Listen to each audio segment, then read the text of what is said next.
ഈ കാണുന്ന പ്രപഞ്ചം എങ്ങനെയാണ് ഉണ്ടായതെന്ന് ചോദിച്ചാൽ ഒട്ടുമിക്ക ആളുകളുടെയും ഉത്തരം ബിഗ് ബാങ് എന്നായിരിക്കും.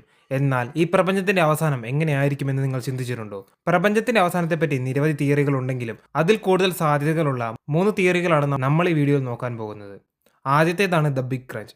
ബിഗ് ബാങ്ങിന് ശേഷം പ്രപഞ്ചം എക്സ്പാൻഡ് ചെയ്യുന്നതിന്റെ കാരണം ഡാർക്ക് എനർജിയാണ്. ഈ ഡാർക്ക് എനർജി ഉള്ളതുകൊണ്ടാണ് ഗ്രാവിറ്റി ഉണ്ടായിട്ടും പ്രപഞ്ചം വികസിക്കുന്നത്. 1929 എഡ്വിൻ ഹബിളാണ് പ്രപഞ്ചം എക്സ്പാൻഡ് ചെയ്യുന്നുണ്ടെന്ന് കണ്ടുപിടിച്ചത്. പിന്നീട് 1998 ഇതിന് പിന്നിൽ ഡാർക്ക് എനർജിയാണെന്ന് മനസ്സിലായത്. ബിഗ് ക്രഞ്ച് തിയറിയിൽ പറയുന്നത് ഇനിയും കോടിക്കണക്കിന് വർഷങ്ങൾ കഴിയുമ്പോൾ ഡാർക്ക് എനർജി വീക്ക് ആവുകയും പ്രപഞ്ചത്തിന്റെ എക്സ്പാൻഷന്റെ സ്പീഡ് കുറയുകയും പിന്നീട് പ്രപഞ്ചം വികസിക്കുന്നത് നിൽക്കുകയും അവസാനം ഗ്രാവിറ്റി മൂലം അത് ചുരുങ്ങുകയും ചെയ്യും. ഇങ്ങനെ സംഭവിക്കുമ്പോൾ ഗാലക്സികളുടെ നടുക്കുള്ള ബ്ലാക്ക് ഹോളുകൾ തമ്മിൽ ചേരുകയും അവ വലിയൊരു ബ്ലാക്ക് ഹോളായി മാറുകയും ബാക്കി വന്ന നക്ഷത്രങ്ങളെയും ഗ്രഹങ്ങളെയും അത് വലിച്ചെടുക്കുകയും ചെയ്യും. അങ്ങനെ പ്രപഞ്ചത്തിന്റെ മൊത്തം മാസുള്ള നമുക്ക് ചിന്തിക്കാൻ പോലും പറ്റാത്ത അത്രയും വലുപ്പമുള്ള ഒരു ബ്ലാക്ക് ഹോളായി അത് മാറും.